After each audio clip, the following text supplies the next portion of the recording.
A'udhu billahi minash shaitanir rajim. Bismillahir rahmanir rahim. As we already discussed about the consignment, which is a part of second year accounting federal board, today we will discuss about the past papers.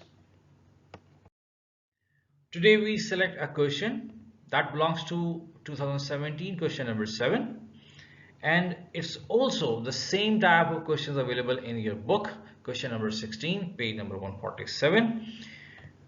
Let's check the question. Mr. Kareem, traders sent 100 machines to Habib on consignment. The cost of each machine was rupees 12,000. The expenses of MS Messrs. Kareem traders were freight rupees 7,000 and insurance rupees 3,000.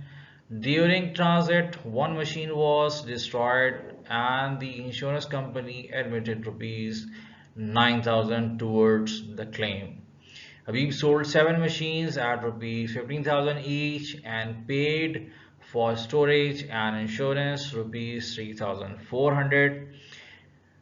Habib then accepted a bill of rupees 19,000 at 3 months drawn by Messrs. Kareem Traders, which they discounted immediately with their bank at 6% per annum.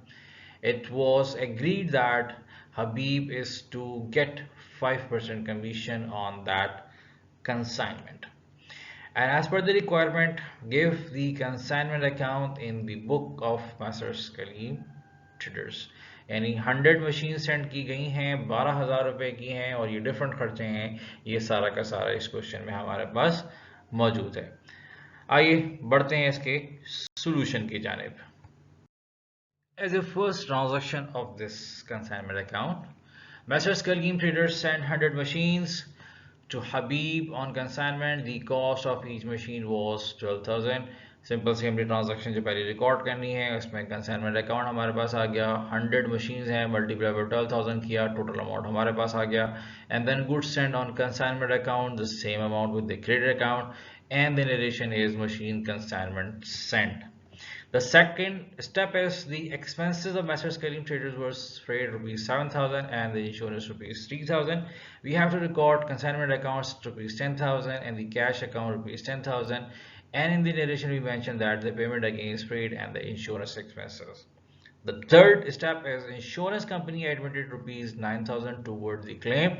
यानी जो कम machine destroy हुई थी उसके ब्याह पर insurance company ने जो 9,000 रुपये का हमारा क्लेम था वो हमारे हवाले किया, तो हमने इसको रिकॉर्ड किया। इंश्योरेंस का अकाउंट हमारे पास डेबिट हुआ 9,000 रुपीज़ से और कंसाइनमेंट अकाउंट हमारा 9,000 से क्रेडिट हो गया। रीज़न उसका ये है कि कंसाइनमेंट अकाउंट में जहां हमारे पास इस टोटल अमाउंट को दिया जा रहा था उसमें ये कहा गया कि ये 9,000 क्योंकि इंश्योरेंस कंपनी से रिकवर हुआ तो ये हमारे उसमें से माइनस हो जाएगा। In the next phase information जो हमारे पास आती है वो क्या है कि Habib sold 7 machines at rupees 15,000 each. इसका मतलब ये हुआ कि जो 100 मशीन्स मिली थी जिसमें से एक डिस्ट्रॉय हो चुकी थी उसके बदले के पैसे भी रिकवर हुए और 7 मशीन जो हैं वो हबीब ने सेल कर दी। तो हम इसकी ट्रांजेक्शन को रिकॉर्ड करते हैं। हबीब अकाउंट हमारे पास डेबिट होता है 105 से और कंसाइनमेंट अकाउंट क्रेडिट होता है हमारे पास 105 से।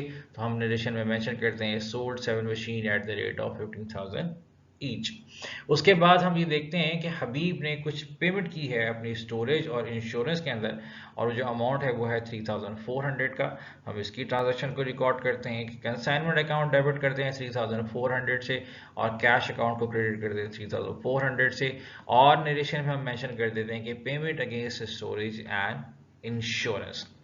नेक्स्ट हम ये देखते हैं कि हबीब को जो है वो 5% कमीशन मिला है उसकी सेल के ऊपर, तो हम उसको रिकॉर्ड करते हैं। तो हम ये देखते हैं कंसाइनमेंट अकाउंट डेबिट हो रहा है 5250 से और हबीब अकाउंट क्रेडिट हो रहा है 5250 से क्योंकि पैसा हबीब अकाउंट के पास आ रहा है। ये जो सेल अमाउंट हम जिसने हमारे पास आई है हमने ऊपर रिकॉर्ड की थी 105 और उसी के ऊपर 5% कमीशन जो है वो हमारे पास यहाँ पर रिकॉर्ड किया और हमने अपने नरेशन में मेंशन किया कि 5% कमीशन ऑन सेल।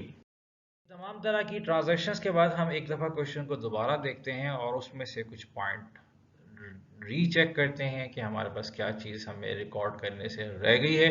तो हम जब क्वेश्चन देखते हैं तो हमें ये ख्याल आता है कि जी the cost of each machine was ₹12,000 और कंपनी ने जो मशीन डिस्ट्रॉय हुई है उसके बदले में हमें दिए हैं सिर्फ ₹9,000। तो हम यहाँ चेक करते हैं कि एक मशीन जिसकी कीमत जो है वो 12,000 रुपये या 12,000 बन रही थी, अगर इंश्योरेंस कंपनी उसको 9,000 दे रही है तो यहाँ पर हमें क्या प्रॉफिट और क्या लॉस हमें आ रहा है, हम उसकी कैलकुलेशन को चेक करते हैं इस फॉर्मेट के थ्रू। सबसे पहली हेडिंग जो हमारे पास आएगी वो हमारे पास है कैलकुलेशन ऑफ लॉस और एबनॉर्मल लॉस, जिसमें हम ये चेक करना चाह रहे हैं कि हमें लॉस हुआ है या एबनॉर्मल लॉस हुआ है, हम इसको चेक कर रहे हैं with the help of calculation. तो जो कॉस्ट ऑफ वन कार थी हमारे पास, हमने ये चेक किया, वो थी ₹12,000 जो कि हमारे क्वेश्चन में गिवन है।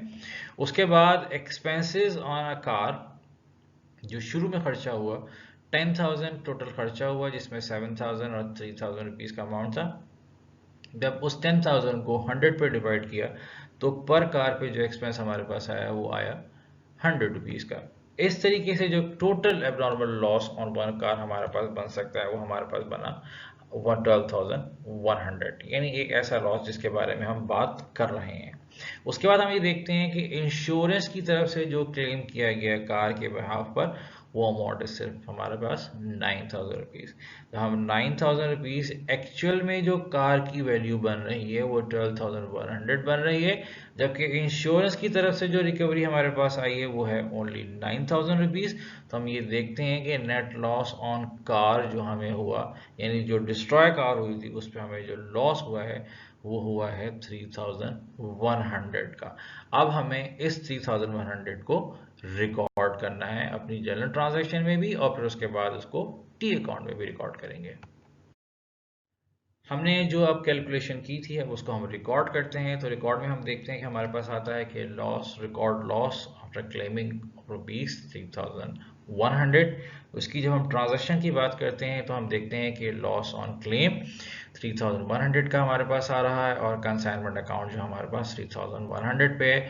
तो हम यहाँ नरेशन में मेंशन कर देंगे कि लॉस इन कंसाइनमेंट।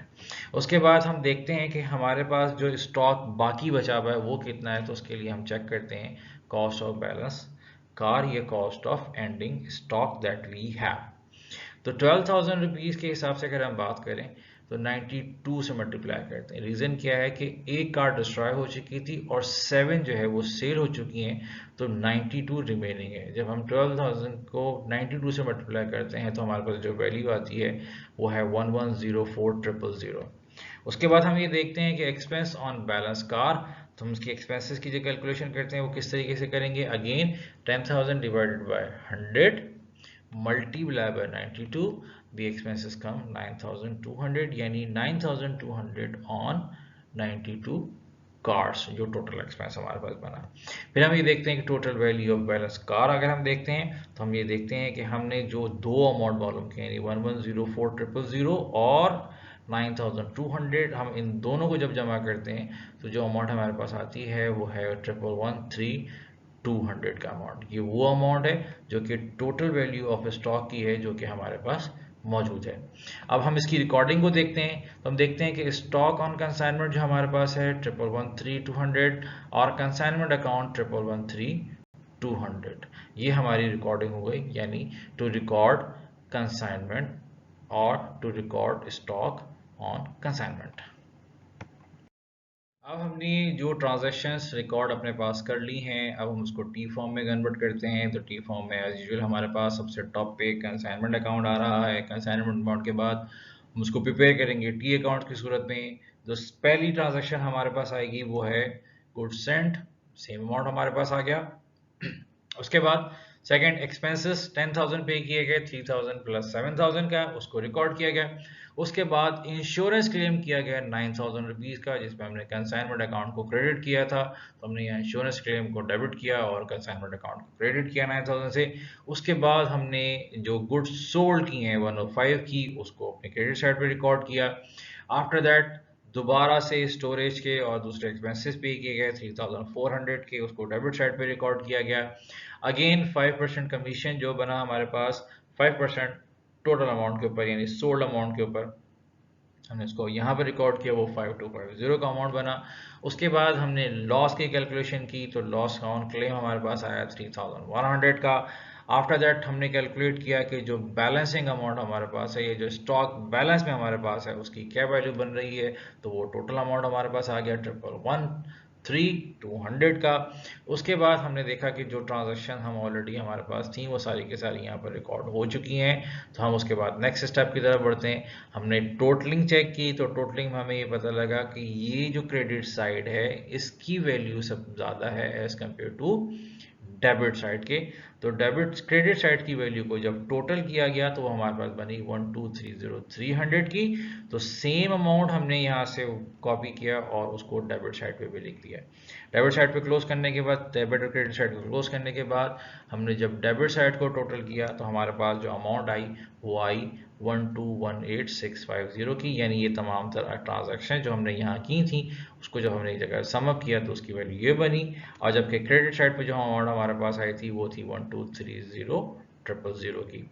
उसके बाद जब हमने 1230000 में से 1218650 को माइनस किया, the remaining amount comes is balance amount is 11650, और वो हमने डेबिट साइड पे मेंशन किया तो वो हमारा प्रॉफिट कंसिडर हुआ।